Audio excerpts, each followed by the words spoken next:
Good morning, students. Class 8, Chapter 7, History.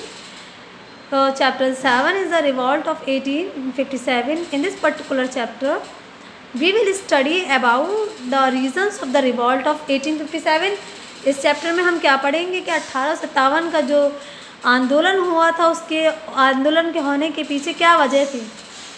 About the spirit, limitation and causes of the failure of revolution.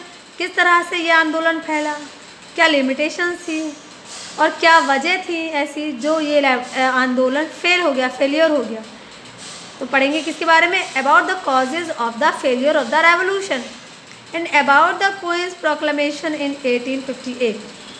जो queen Elizabeth थी, उनका जो proclamation था 1858 का, उसके बारे में भी हम इस पर्टिकुलर चैप्टर में पढ़ेंगे.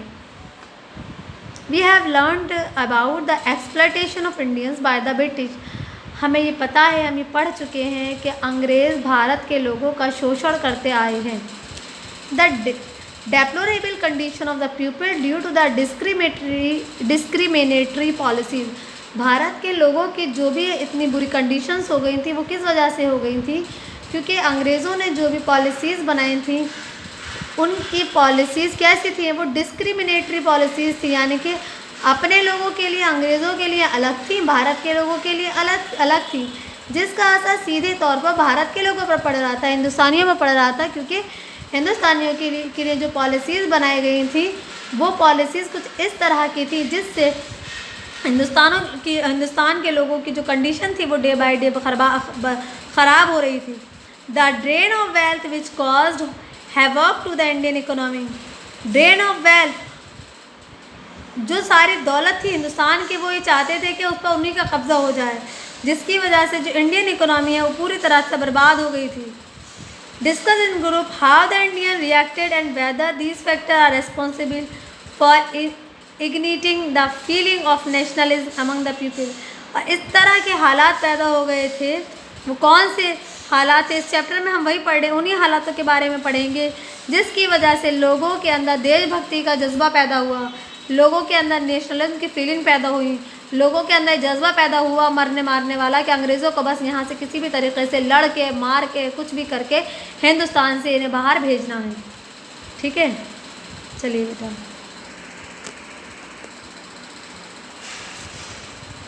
देखिए 1757 में battle of Plassey. 1764 British rule expand to Bengal and Bihar.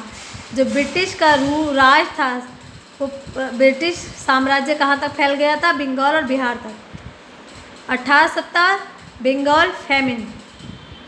1770 Bengal famine. 1793 permanent settlement of Bengal, जो आपको स्टार्टिंग वाले चैप्टर से मैंने पढ़ाया था. 1829 abolition of Sati. 1884 Lord Dalhousie become the governor general of India.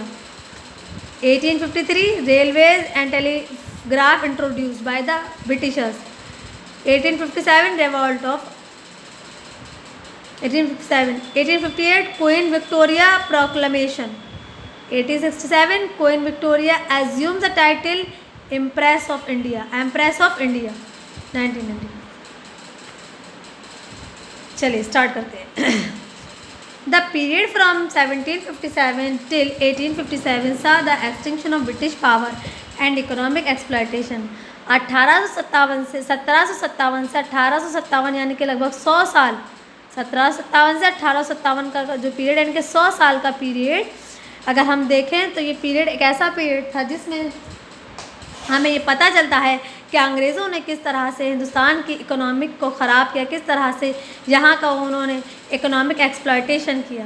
It created the Indian ruling elite and the masses which resulted in several local uprising. जब वो भारत के लोगों को इकोनॉमिकली एक्सप्लॉयट कर रहे थे, जब यहाँ का इंडियन इकोनॉमिक एक्सप्लॉयटेशन वो कर रहे थे, जिसकी वजह से किस तरह के हालात पैदा हुए, Indian ruling elite and masses which resulted in several local uprising. तो जो यहाँ की मासेस थी, जो मासेस वर्ड लोगों के लिए यूज़ होता है बेटा, जो लोग थे वो पूरी तरीके से, क्या नतीजा निकला इस इकोनॉमिक एक्सप्लॉयटेशन का, कि लोग पूरी तरीके से एकदम बर्बाद हो गए. By the mid 19th century अगर हम मिड 19th सेंचुरी की बात करें तो regional Nawab and king lost their authority. आम लोगों को तो आप बिल्कुल छोड़िए, जो रीजनल नवाब थे और जो किंग राजा महाराजा होते थे वो भी अपनी अथॉरिटी, अपनी पावर खो चुके थे। इन द रूरल एरिया, जो रूरल हमारे देही एरियाज थे, बोथ द पीजेंट एंड जमींदार वर अनहैप्पी। तो रूरल एरियाज़ की हालत ये थी कि वहाँ पर ना ज़मींदार खुश थे, ना ही वहाँ पीजेंट क्लास खुश थी।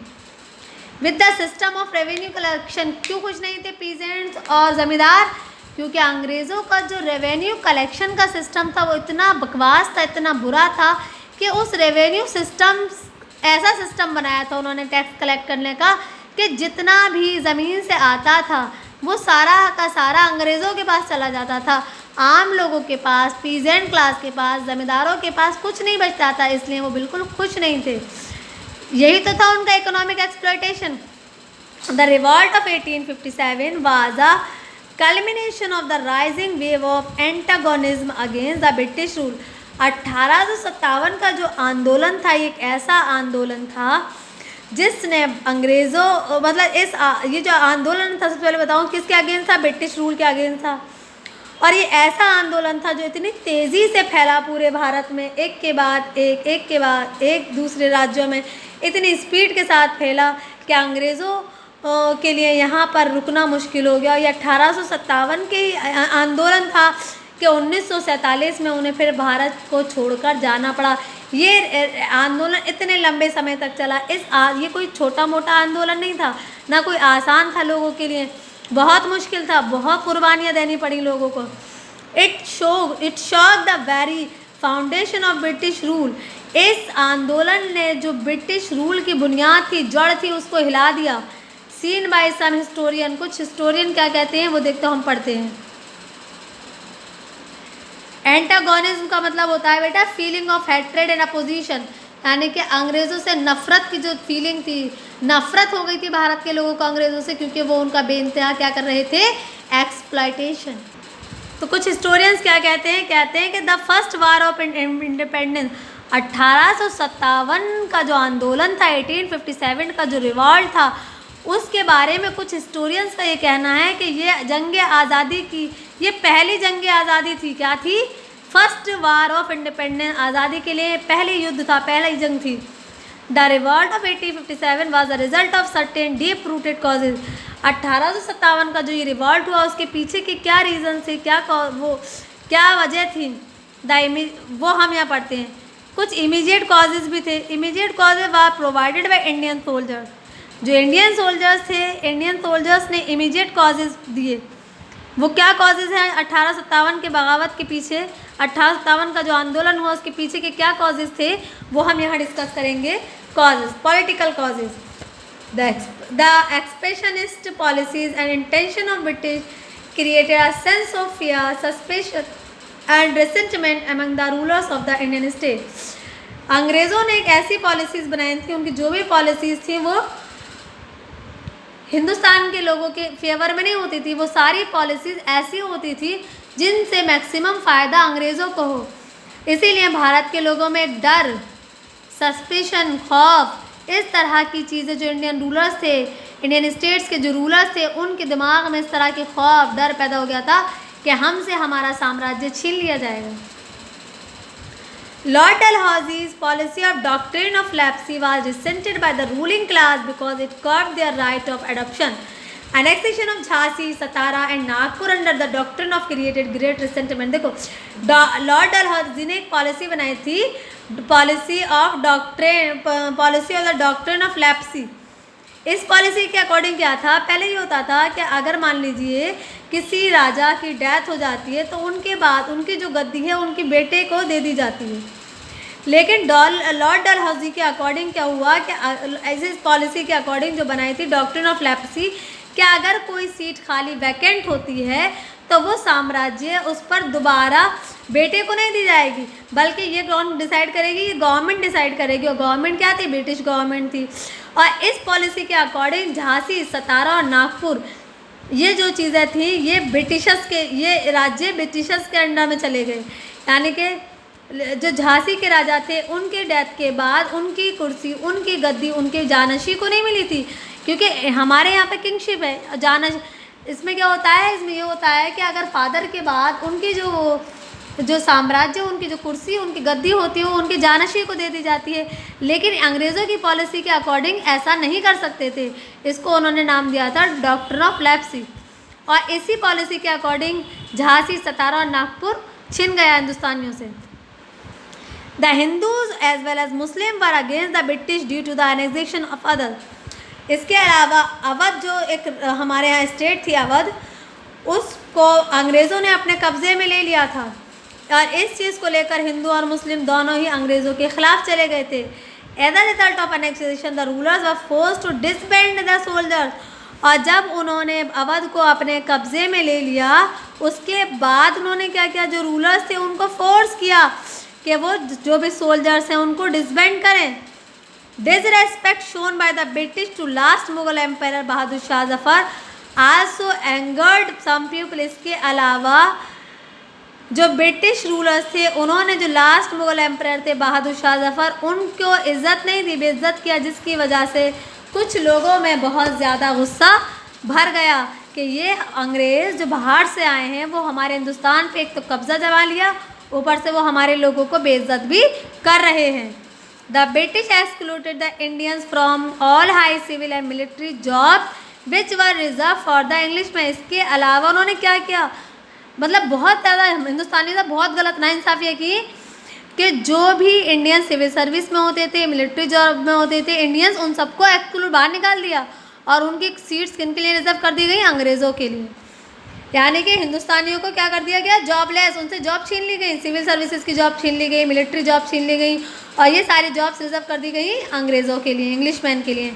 इन the army the highest post which an Indian could get as that of a subedar at ₹60 और 70 पर मंथ। इन आर्मी, और आर्मी में जो हाईएस्ट पोस्ट होती थी इंडियंस के लिए वो कौन सी होती थी, वो सबसे हाईएस्ट पोस्ट होती थी सूबेदार की, जिसको पैसे मिलते थे 60 रुपये या 70 रुपये हर महीने।